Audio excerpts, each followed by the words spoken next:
Om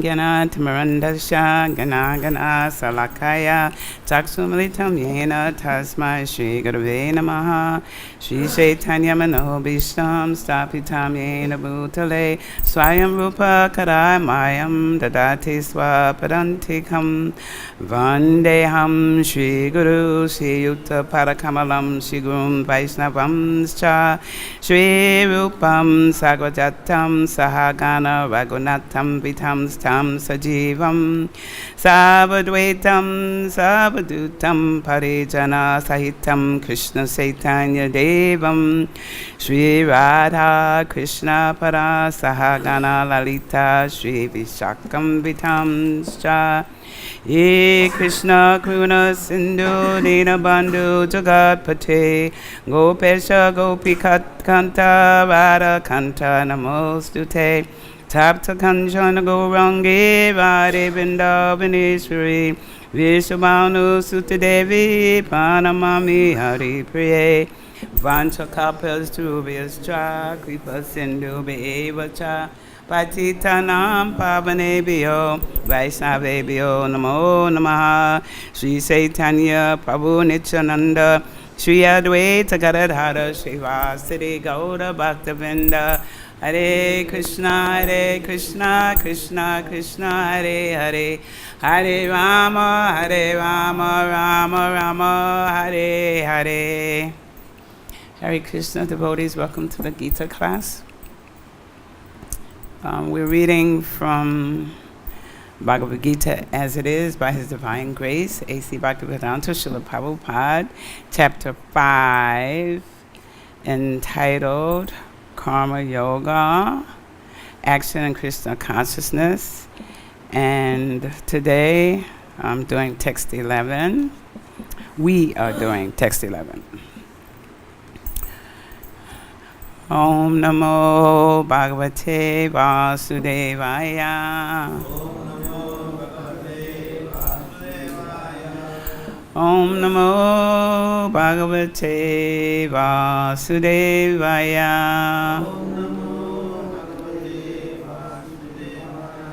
Om Namo Bhagavate Vasudevaya.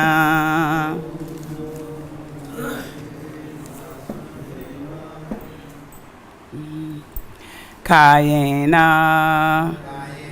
Manasa Buddhya Kevala Indraya Api Yogina Karma Kurvanti Sangam Swaktatma Sudaye Kayena Manasa Buddhya Kevala Indraya Api Yogini Karma Kurvanti Sangam Tvatvatma Sudaye. Word for word, Kayena, with the body, Manasa, with the mind, Buddhya, with the intelligence, Kevalai, purified, Indriya, with the senses, Api, even, Yogina, Krishna conscious persons, Karma, actions, Kurvanti, they perform, Sangam, attachment, Twaktva, giving up, Atma, of the self, Sudhaye, for the purpose of purification. Translation and purport by His Divine Grace, A.C. Bhakti-Vedanta Srila Prabhupada. The yogis, abandoning attachment, act with body, mind, intelligence, and even with the senses, only for the purpose of purification. Please repeat. The yogis, abandoning attachment, act with body, mind, and intelligence, and even with the senses, only for the purpose of purification. Purport. When one acts in Krishna consciousness for the satisfaction of the senses of Krishna, any action, whether of the body, mind, intelligence, or even the senses, is purified of material contamination. There are no material reactions resulting from the activities of a Krishna conscious person. Therefore, purified activities, which are generally called sadachar, can be easily performed by acting in Krishna consciousness. Sri Rupa Goswami, in his Bhakti Rasamrita Sindhu 1-187, describes this as follows. Iha yasha hare dashe karmana manasa gira nikilasvapi avashtasu jivan mukta sauchate. A person acting in Krishna consciousness, or in other words, in the service of Krishna, with his body, mind, intelligence, and words, is a liberated person even within the material world, although he may be engaged in many so-called material activities. He has no false ego, for he does not believe that he is this material body, or that he possesses the body. He knows that he is not this body, and that this body does not belong to him. He himself belongs to Krishna, and the body too belongs to Krishna.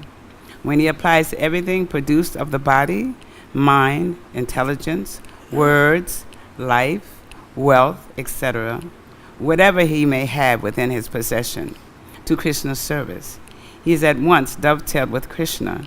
He is one with Krishna and is devoid of the false ego that leads one to believe that he is the body, etc.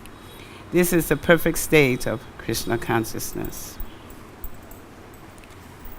Mm-hmm.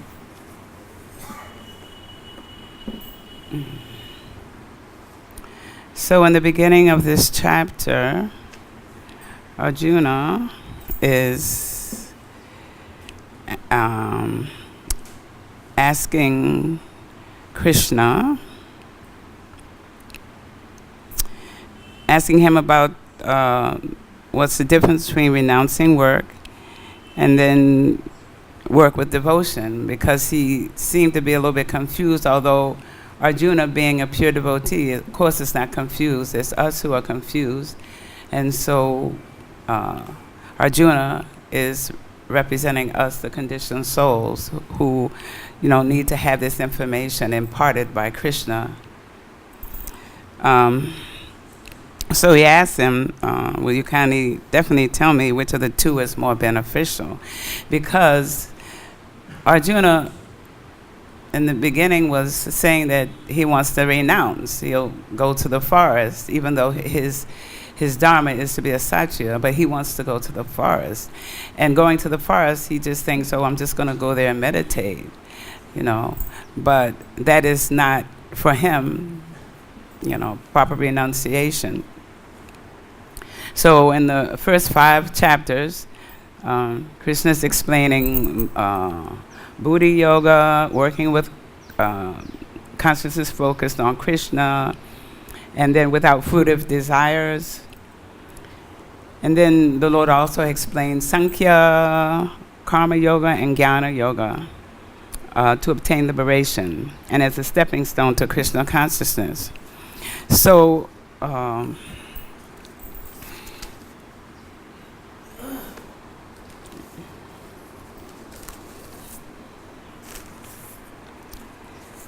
I'd like to discuss several points in here. One that Prabhupada talks about,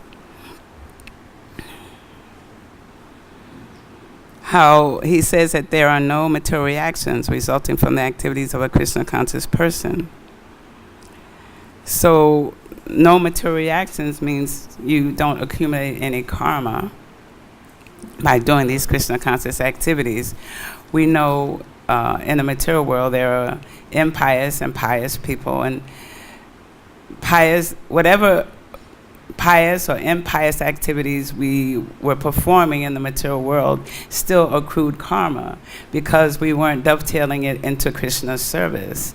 We were doing it for our own sense gratification. Even persons who are like, I used to know people who were holding concerts for Africa, raising funds for the starving children, and so many, like some of the movie stars are doing all kind of what they consider welfare activities, but even though they consider this to be good work, it's still accruing karma. And what will happen is, at the end of their life, they will still have to go, come back to this material world and take birth, death, and take all the miseries of material existence again. So even though they're doing those pious activities, unless they're dovetailing it with Krishna, unless they're making a sacrifice to offer everything to Krishna, it is of no use. It doesn't make any difference.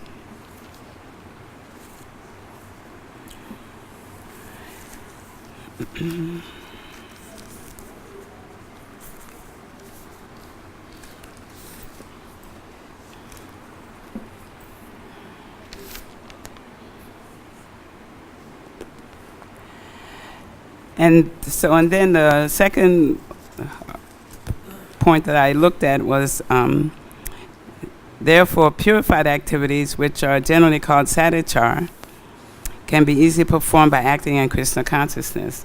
So, how do we get purified? We get purified by performing devotional service and chanting Hare Krishna. And this removes all the impurities in the heart, because we have so many desires and dirt within the heart that need to be purified, that need to come out of the darkness of ignorance. That's why we say the prayer, Om Gyanantam Randasha. It means that our spiritual master has taken us out of the darkness of ignorance and shine the light in our darkened hearts and minds. And that's what the chanting is for also, is to clean out all the misconceptions and contaminations that are within our mind and hearts. I wanted to also talk about sadhachar.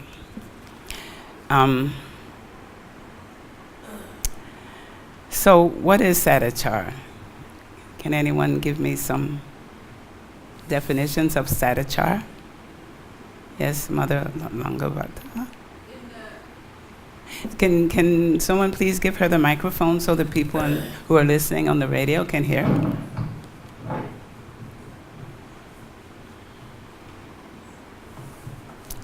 I was looking up Srila Prabhupada's definitions. Yes. He defines it as being a perfect gentleman, and in other places he defines it as following the four regulative principles. Mm-hmm. Those are the two main places that where Srila Prabhupada is defined. Okay. And also I'd like to add, it's a way of culture. It's Vedic culture, is it not? It's the way of living. It's how we're changing our whole life. There are so many. I remember Prabhupada told his disciples, if I told you everything, all the rules and regulations, everything you should know, you would faint. You wouldn't be able to really handle all that we need to do in order to be perfect gentlemen and gentlewomen, perfect Vaishnavas. So I was listening to Bhakti Chiru Swami. He gave a class on etiquette, and there are so many things that we need to know in order to come to that standard of transcendence and of being perfect Vaishnavas.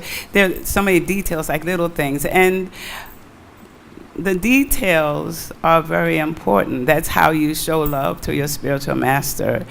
And when you're addressing the deities, if you pay attention to the details, that's how you show your care and love, because you're paying attention to all the details. And there are a lot of details in deity worship that have to be done in consideration of the deities. So when I was listening to him, he was saying there's the basic principles of the way we live, the things we do, like our characteristics and qualities and outward appearance. We do things like we wear tilak, we wear devotional clothing. There's some outward things that we do, but there's also etiquette and how we treat one another, how we relate to one another, and how we develop relationships with one another, particularly, senior to senior or senior to junior or like that. We need to know how to do that. Even I was reading some of the things that I was trained when I was coming up in Christian consciousness, like, we don't step over devotees when we're moving through the temple, like I remember one time my Guru Maharaj chastised one Mataji because she had stepped over her husband when she was trying to get across the room, and he told her, don't do that. You don't step over devotees, particularly your husband. And, this is just minuscule what I'm telling you, because there's a lot of other things that are involved. And another one is not to show our feet or to point our feet at any of the devotees or the spiritual master. That's one of the things that I read and that I was also taught. And the etiquette is not superficial or unessential. This was spoken by Chaitanya Mahaprabhu, and this was in the Chaitanya Charitamrita Antya-lila 4:128-30.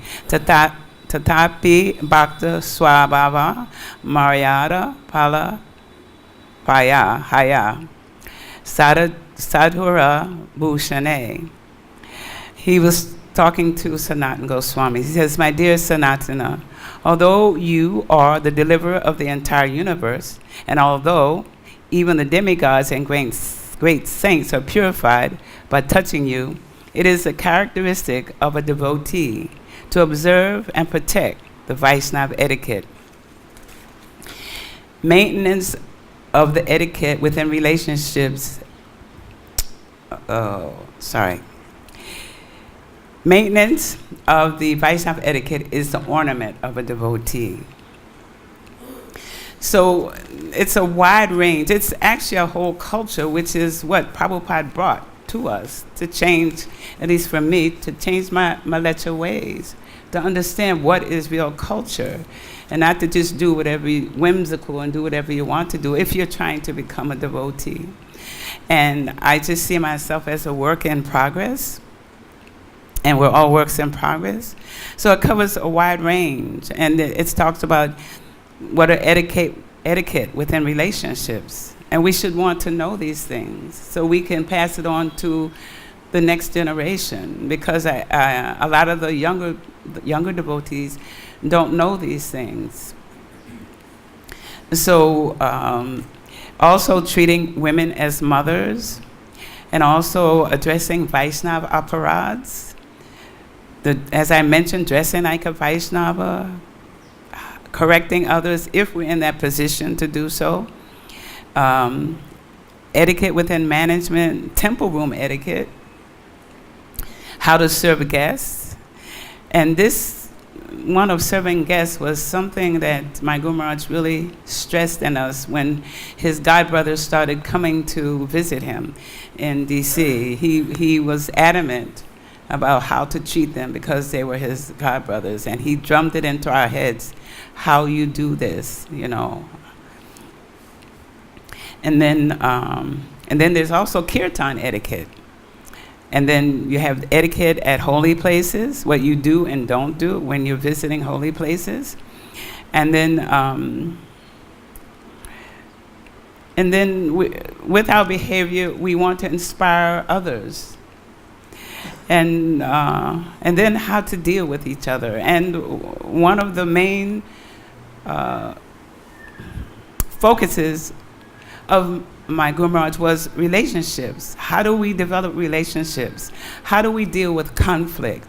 Because we can't avoid conflicts. In human interaction, there's going to be conflicts, but we have to know in a devotee community, how do we deal practically with conflicts in a way that maintains the relationship. And one of the things that he was saying is, even if we're not at fault, we should apologize anyway, because then what happens, everything kind of cools down, and the other person may after that be willing to hear from you, because you have to be the catalyst to create the difference in the relationship.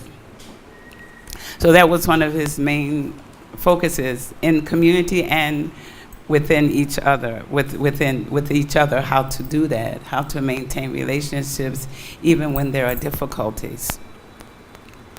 So I just wanted to just present that in a little bit because it was in the purport and because I thought it was important that we think about it and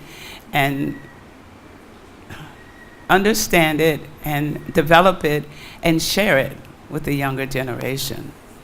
Because we see, at least as have been, before I came to Vrindavan, I was moving around doing service at different temples, and I see that the younger people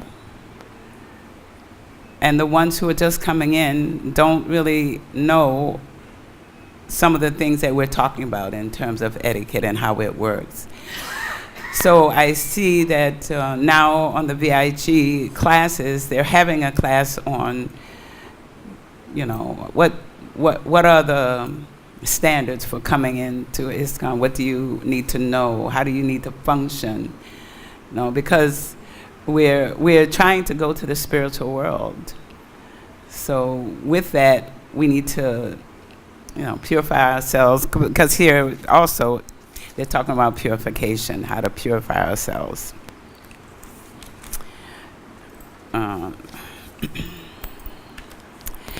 And then one of the other things I wanted to talk about was the false ego. Because it says that he has no false ego, for he does not believe that he is this material body. So the first thing we learn first thing we hear when we come into this movement is we're not the body. But practically, what does it mean? Because for myself, I'm wondering, what does it mean we're not the body? How do you practically have the realization that you're not the body? How does that work? So in terms of I wanted to read just a few things about how the false ego functions. I do all this writing. This is the old-fashioned way. I don't do the computer. I'm still from the old-fashioned school. I'm writing everything down. So first we'll go to the intro. There's a few of them I'll read to you.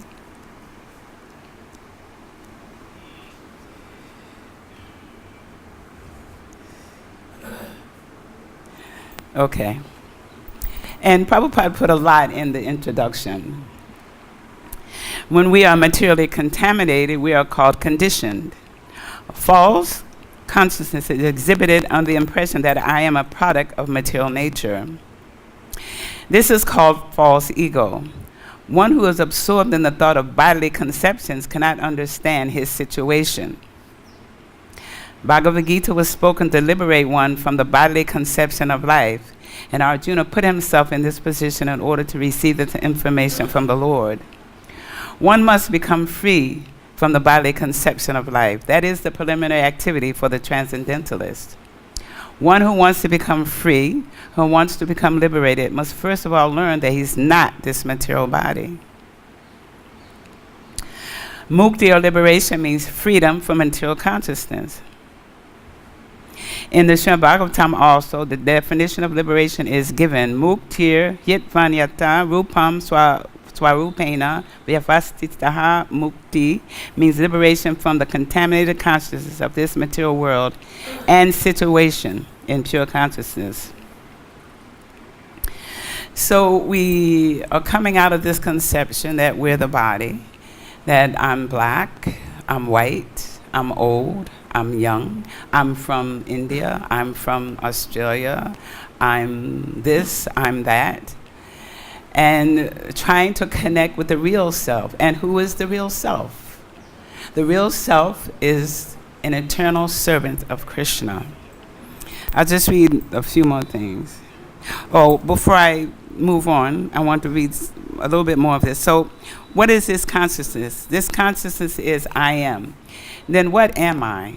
In contaminated consciousness, I am means I am the Lord of all I survey. I'm the enjoyer. The world revolves because every living being thinks that he is the Lord and creator of the material world. Material consciousness has two psychic divisions. One is that I'm the creator, and the other is that I'm the enjoyer. But actually, the Supreme Lord is both the creator and the enjoyer. And the living entity, being part and parcel of the Supreme Lord, is neither the creator nor the enjoyer, but a cooperator.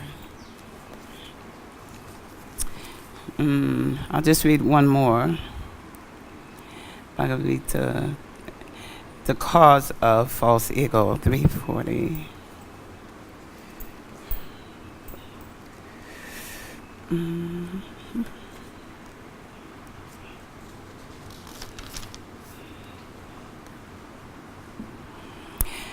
And of course, this is the answer to the question that Arjuna asks about why do we keep committing all these sinful activities? And so this is part of the answer that Krishna gave him, because we know he said that it's just lust only. We want to enjoy. So in text 40, the translation is, the senses, the mind, and the intelligence are the sitting places of this lust. Through them, lust covers the real knowledge of the living entity and bewilders him. The enemy has captured different strategic positions in the body of the conditioned soul. And therefore, Lord Krishna is giving hints of those places so that one who wants to conquer the enemy may know where he can be found. The mind is the center of all the activities of the senses. So the mind just concocts, makes up all types of things that they want to do and enjoy. So it's the mind. The mind is the center of all the activities of the senses. And thus, when we hear about sense objects, the mind generally becomes a reservoir of all ideas of sense gratification. And as a result, the mind and the senses become the repositories of lust. Next, the intelligent department becomes the capital of such lustful propensities. Intelligence is the immediate next-door neighbor of the spirit soul. Lusty intelligence influences the spirit soul to acquire the false ego and identify itself with matter, and thus with the mind and senses.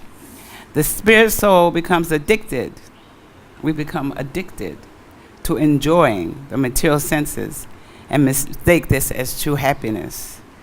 So this is like, alcoholic. It's an addiction that we think that we're going to find true happiness in sense enjoyment. So this false identification of the spirit soul is very nicely explained in Srimad Bhagavatam 10:84-13. Yasyatma buddhi kunape tri datuke swadi kala tradishu boma ija dehi yat tirtha buddhi salile na kar hitich janeshwa vishnu abi jeshu saeva gokara. A human being who identifies this body made of three elements with his self, who considers the byproducts of this body to be his kinsmen, who considers the land of birth worshipable, and who goes to the place of pilgrimage simply to take a bath rather than meet men of transcendental knowledge, is to be considered like an ass or a cow. Okay. So this is dealing with the false ego. And also, I wanted to address his point of, this purification, the purification process.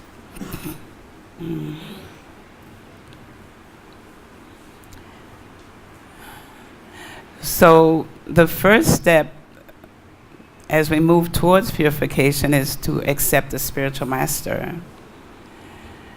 So we're all fortunate, to have met a spiritual master who can take us out of this material contamination and has given us the Mahamantra, to chant and clear our consciousness of the material contamination.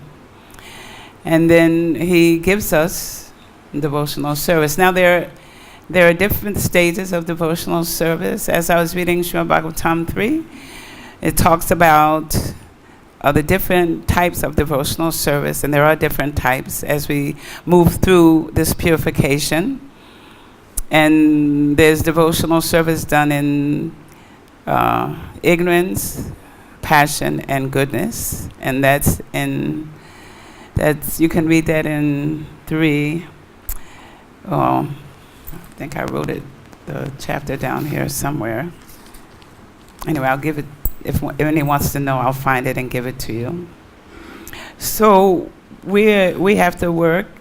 So the highest pure devotional service actually means that we are working for Krishna 24/7. All our energies, our mind and intelligence, especially if you don't have to work, if you don't have a family to take care of, then you're available to do service 24 hours a day if need be. Just dedicate your whole mind and soul to serving Krishna and trying to please Krishna, because that's the ultimate goal. If we make Krishna smile just once, then our life is perfect. We perfected our life. And my experience has been there's no need to worry about where your necessities are going to come from, because once you surrender fully to taking care of Krishna, he's going to take care of you. And no problem. If he can, provide if he can provide food for the elephant or for the giraffe or for all the animals, what to speak of those persons who have surrendered to him and are trying to serve him wholeheartedly with devotion and love and affection.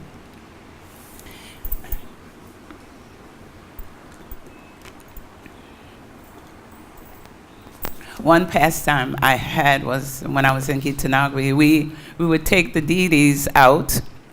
Radha Damodar were the traveling deities that were worshipped by Vishnu Dan Swami and Tamal Krishna Maharaj, and they're at Gitanagari now.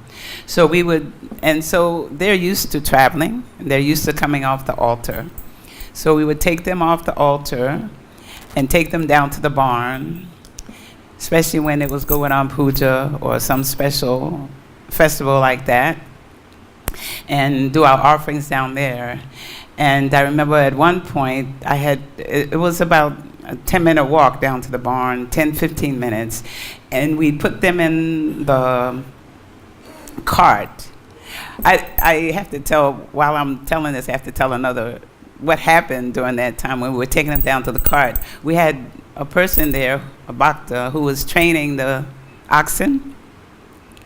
So we had 2 young oxen, and they were trained, we thought.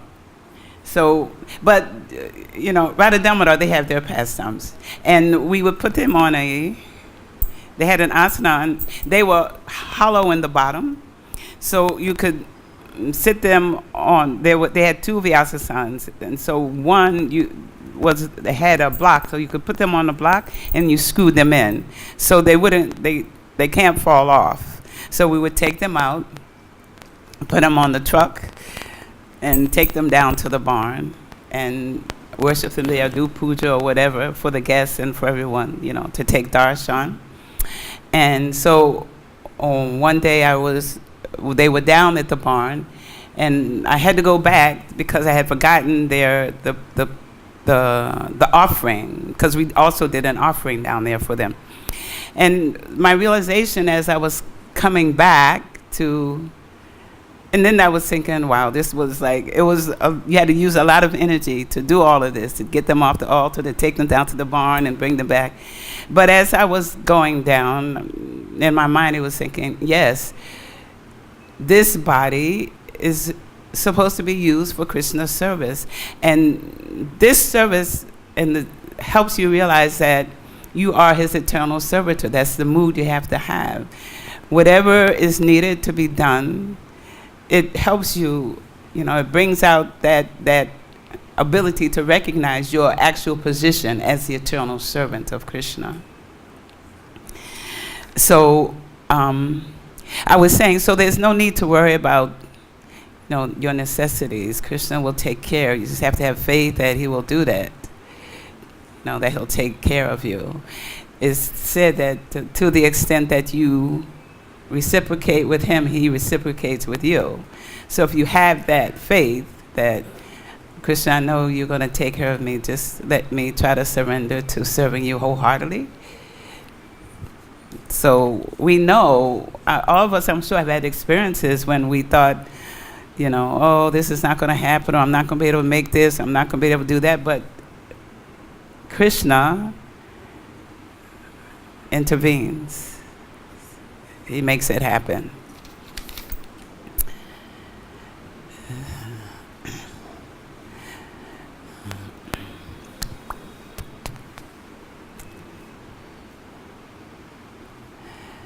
So we were all freed from bondage to work, and now we are trying to serve Krishna with our heart and soul. Whether it's full-time or part-time, we're all trying to serve Krishna. One more thing I wanted to read. So, wholeheartedly serving Krishna, we know the story of Ambarish Maharaj, who served Krishna with all of the limbs of his body, and it describes how he did that. I forget, I wrote it here somewhere in these notes, big plethora of notes. So it says when he, in the purport, when he applies everything produced of the body, mind, intelligence, words, life, wealth, whatever he may have in his possession, to Krishna's service, he's at once dovetailed with Krishna. And it says here, this is one thing I took note of when I was reading.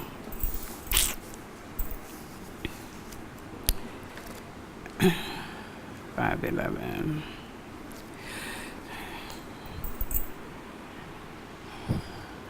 He is one with Krishna, but that doesn't mean that you merge with Krishna. One with Krishna means you're taking your part as his servitor, and you're trying to make him happy and serve his needs and please his senses. That's one with Krishna. That's why it said here that it's dovetailed. He is at once dovetailed with Krishna. So also I was reading one thing from one of my Gurudev's books called Reflections on Sacred Teachings, number 2. And this is, he was reflecting from the Madhurya Kandambini. And I'll end with this and open up for questions, comments, corrections, whatever you have.